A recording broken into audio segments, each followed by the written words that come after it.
हाय नाजरीन, हर रोज की तरह आज फिर से हम आपके लिए एक खूबसूरत सी मूवी लेकर आए हैं। तो चलिए वक्त जाया किए बगैर अपनी मूवी की जानिब बढ़ते हैं। मुझे तुमसे अकेले में बात करनी है। मैं चाहता हूँ तुम अपने हाथ ऊपर करो। हम एक आवाज सुनते हैं। हमें अरबों साल पहले जिंदगी दी गई थी, तो हमने इसके साथ क्या किया। अब हमें एक लड़की दिखाई जाती है जिसका नाम है लूसी। लूसी अपने दोस्त के साथ खड़ी है। वो उसे एक ब्रीफकेस की तरफ इशारा करता है और कहता है, तुम्हें उस होटल के अंदर जाना होगा और ये किसी शख्स को देना होगा। बदले में हमें $1000 मिलेंगे। ताहम लूसी कहती है, इतनी कम रकम, मैं ये काम नहीं कर सकती। जब लूसी इनकार करती है तो वो उस ब्रीफकेस को हथकड़ी से लूसी के हाथ में बांध देता है और कहता है, अब तुम्हें अंदर ही जाना होगा। चुनांचा लूसी होटल के अंदर दाखिल हो जाती है। वो रिसेप्शन पर जाती है और एक आदमी के बारे में पूछती है जिसका नाम है मिस्टर जैंग। उसी वक्त कुछ लोग अंदर आते हैं और लूसी के दोस्त को होटल के दरवाजे पर गोली मार देते हैं। वो लूसी को पकड़ लेते हैं और उसे एक होटल के कमरे में ले जाते हैं। मिस्टर जैंग वहां आता है और उसके हाथ खून में लथपथ होते हैं। वो आता है, अपने हाथ धोता है और लूसी से कहता है, मुझे बताओ इस ब्रीफकेस में क्या है। लूसी उसे देखकर डर जाती है और रोना शुरू कर देती है। वो कहती है, मुझे नहीं मालूम इसमें क्या है। मेरे दोस्त ने मुझसे बस ये कहा था कि ये आपको दे दूं। अब वो छुप कर उस ब्रीफकेस का कोड बताता है और लूसी से कहता है कि उसे खोलो। वो पूछती है, इसमें क्या है, क्या ये बम है। मिस्टर जैंग कहता है, मुमकिन है, मैं तुम्हारे दोस्त पर जरा भर भी एतबार नहीं कर सकता। लूसी खौफजदा होती है और उसे खोलने से इनकार कर देती है।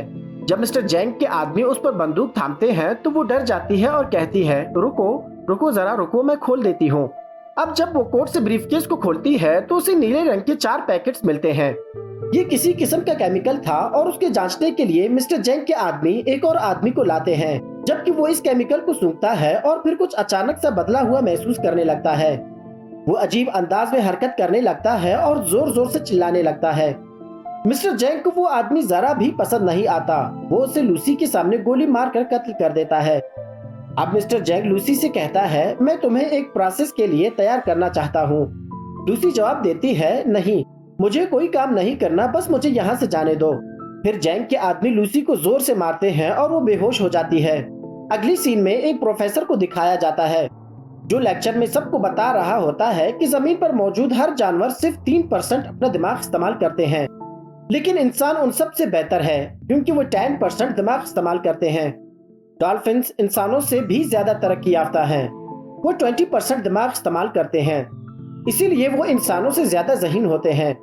प्रोफेसर कहता है, अगर इंसान 20% दिमाग इस्तेमाल करे तो अपने जिस्म को मुकम्मल तौर पर कंट्रोल कर सकता है, और अगर वो 40% तक पहुंच जाए तो वो सामने वाले इंसान को भी कंट्रोल कर सकता है। एक लड़का क्लास में पूछता है, सर, अगर इंसान अपना पूरा 100% दिमाग इस्तेमाल करे तो क्या होगा। प्रोफेसर कहता है, मुझे मालूम नहीं कि उस वक्त क्या होगा। इसी दौरान लूसी को होश आ जाता है। उसके पेट में पट्टियां बंधी होती हैं और वो तकलीफ में होती है। उसे लगता है कि उन्होंने इसके जिस्म का कोई हिस्सा काट निकाला है। जैसे ही वो वहां से जाने लगती है, कुछ लोग आकर उसे दोबारा पकड़ लेते हैं और उसे वापस जैंग के सामने ले जाते हैं। लूसी पूछती है, तुमने मेरे साथ क्या किया है, मुझे बताओ। एक डॉक्टर कहता है, फिक्र ना करो, हमने तुम्हारे साथ कुछ नहीं किया। हमने सिर्फ तुम्हारे पेट को काट कर उसमें एक पैकेट रखा है। फिर वहां 3 और लोग लाए जाते हैं, उनके पेट में भी यही केमिकल रखा गया होता है।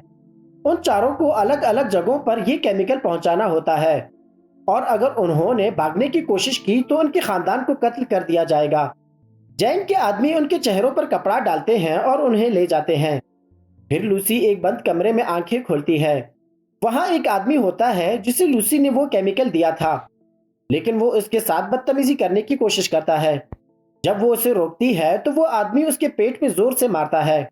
इसका नतीजा ये होता है कि लूसी के पेट में मौजूद पैकेट फट जाता है और वो केमिकल उसके खून में शामिल हो जाता है। अब वो केमिकल जब खून में शामिल होता है तो लूसी के जिस्म में अजीब व गरीब तगय्युरात होने लगते हैं। उसे झटके लगते हैं और उसका जिस्म हवा में मुअल्लिक होने लगता है। जब वो होश में आती है तो पहले जैसी लूसी नहीं रहती, वो मुकम्मल तौर पर बदल चुकी होती है। जब वो आदमी दोबारा उसके पास आता है और बदतमीजी करने लगता है तो लूसी उसे बुरी तरह मारती है और वहां से निकल जाती है। वो बाहर निकलकर वहां मौजूद तमाम लोगों को कत्ल कर देती है। इस लड़ाई के दौरान लूसी को गोली लगती है, लेकिन वो आराम से वो गोली अपने जिस्म से निकाल देती है, जैसे उसे किसी किस्म की तकलीफ ही ना हो। लूसी वहां से निकलकर मजीद कुछ लोगों को गोली मार देती है। फिर वो एक टैक्सी लेकर हॉस्पिटल जाती है, जहां कुछ डॉक्टर्स एक मरीज का ऑपरेशन कर रहे होते हैं। वो मरीज का दिमाग स्क्रीन पर देखती है, फिर उसे गोली मार देती है और डॉक्टर से कहती है वैसे भी ये मरने वाला था। लेकिन लूसी को कैसे पता चला कि वो मरने वाला था? शायद ये उस केमिकल का असर था, क्योंकि अब उसका दिमाग 20% काम कर रहा था। फिर वो डॉक्टर को अपनी वेपन थमा देती है और कहती है मेरे पेट में एक पैकेट है। वो पुलिस को इत्तला देती है और उनके चेहरों की तस्वीर भी भेज देती है। पुलिस अपना काम शुरू कर देती है और उन लोगों को गिरफ्तार कर लेती है। अब लूसी का दिमाग 40% काम कर रहा होता है और उसके जिस्म में खुलिये टूटने लगते हैं, उसकी जिल्द जलने लगती है। वो सबसे छुपकर वॉशरूम में जाती है और वहाँ पे वही केमिकल खा लेती है। फिर वो बेहोश हो जाती है। जब उसे होश आता है तो वो खुद को हॉस्पिटल में पाती है। अब वो अपने दिमाग का 50% इस्तेमाल कर सकती है। पुलिस वहाँ पहुँचती है ताकि लूसी को गिरफ्तार करे, लेकिन लूसी अपनी ताकत का इस्तेमाल करती है। सिर्फ एक इंस्पेक्टर को छोड़कर वो तमाम पुलिस वालों को बेहोश कर देती है। जैसा कि प्रोफेसर समुएल ने कहा था, इंसान 40% दिमाग इस्तेमाल करता है तो वो दूसरों को काबू में कर सकता है। और यही कुछ लूसी के साथ हो रहा था, क्योंकि जितना ज्यादा केमिकल लूसी के जिस्म में था, उसका दिमाग उतना ही ज्यादा तेज हो रहा होता है।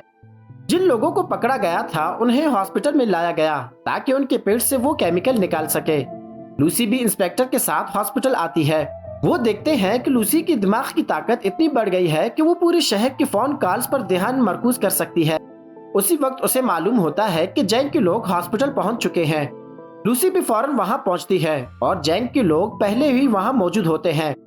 वो सब उस पर गन थाम कर खड़े होते हैं, लेकिन वो ज्यादा देर तक लूसी के सामने नहीं टिक पाते। लूसी उन्हें हवा में उड़ा देती है जैसे कोई हेलीकॉप्टर हो, और उनके हथियार छत से चिपक जाते हैं जैसे किसी मकनातीस से। वो वहां मौजूद सब लोगों को खत्म कर देती है और दीवारों में सुराख तक पड़ जाते हैं। अब लूसी वो ब्रीफकेस ले लेती है जिसमें वो केमिकल होता है तो उसने डॉक्टर से लिया था। वो इंस्पेक्टर से भी कहती है कि मेरे साथ आओ। इंस्पेक्टर कहता है मुझे नहीं लगता अब तुम्हें मेरी जरूरत है। लूसी करीब आकर कहती है तुम मेरे लिए एक याद दहानी हो जिसे मैं हमेशा याद रखना चाहती हूँ, चलो मेरे साथ।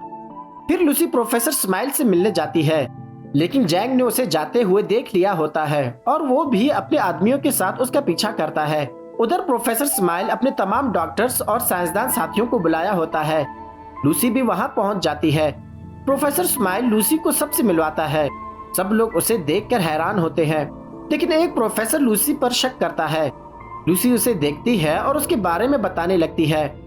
वो कहती है जब तुम्हारी बेटी 6 साल की थी तो वो एक ट्रैफिक हादसे में मर गई थी। वो प्रोफेसर ये सुनकर हैरान ज़दा रह जाता है, क्योंकि आज तक किसी को ये बात मालूम नहीं थी। इसी वजह से सब लोग लूसी की बातों पर यकीन करने लगते हैं। अब लूसी सबको मालूमात देने लगती है जो उसे मालूम होती है। कभी उसका हाथ किसी चुड़ैल जैसा बन जाता है तो कभी 2 हाथों में तकसीम हो जाता है। सब लोग हैरत से उसे देखने लगते हैं। लूसी कहती है हमें हमेशा सिखाया गया है कि 1 + 1 बराबर है 2 के, लेकिन दरअसल ये नंबर सिर्फ इंसानों की इजाद है ताकि वो दुनिया को समझने के लिए कोई आसान तरीका अपना सकें। प्रोफेसर स्माइल पूछते हैं अगर दुनिया रियाजी के असूलों पर नहीं चलती तो फिर ये काम कैसे करती। लूसी वजाहत करती है फर्ज करें एक गाड़ी है जो बहुत तेज रफ्तारी से चल रही है, इतनी तेज कि देखने में भी नहीं आती। हम उसे देख नहीं सकते, लेकिन वो फिर भी मौजूद है और इस्तेमाल भी हो रही है। असल चीज वक्त है, और अगर वक्त ना हो तो हम वजूद में नहीं आते। इसीलिए जैंग और उसके आदमी यहाँ पहुंच चुके हैं। उन्होंने इमारत को चारों तरफ से घेर लिया है। अब लूसी वो केमिकल अपने रगों में इंजेक्ट करती है जो वो सेंटोरियम हॉस्पिटल से लाई थी। वो प्रोफेसर से कहती है मैं एक कंप्यूटर बना सकती हूँ, इसमें अपना सारा डेटा महफूज कर सकती हूँ। फिर आप उसे एक पेन ड्राइव में महफूज कर सकते हैं जो मुस्तकबिल में इंसानियत के लिए फायदेमंद होगा। प्रोफेसर जानता था कि इस कदर भारी मिकदार में दवा लेने के बाद लूसी का जिंदा रहना मुमकिन नहीं होगा। लूसी को भी इसका इल्म था, लेकिन अब वो कुर्बानी देने के लिए तैयार थी। वो अपने दिमाग का 70% इस्तेमाल करती है। फिर कमरे में मौजूद तमाम धातुओं और तवानाई को इस्तेमाल करके एक बड़ा सा लैपटॉप नुमा कंप्यूटर तामीर करती है जिसमें वो अपना सारा इल्म महफूज करने वाली थी। फिर वो अपने दिमाग का 80% इस्तेमाल करती है और ऐसा कंप्यूटर तैयार कर लेती है जो बेहद पेचीदा मालूमात महफूज कर सकता है। लूसी अपने दिमाग को इस कदर इस्तेमाल करती है कि वो वक्त के दूसरे सिमत में पहुंच जाती है, यानी वक्त में सफर कर सकती है। वो हजारों साल पीछे चली जाती है। यहाँ तक कि वो डायनासोर्स के जमाने में पहुंच जाती है।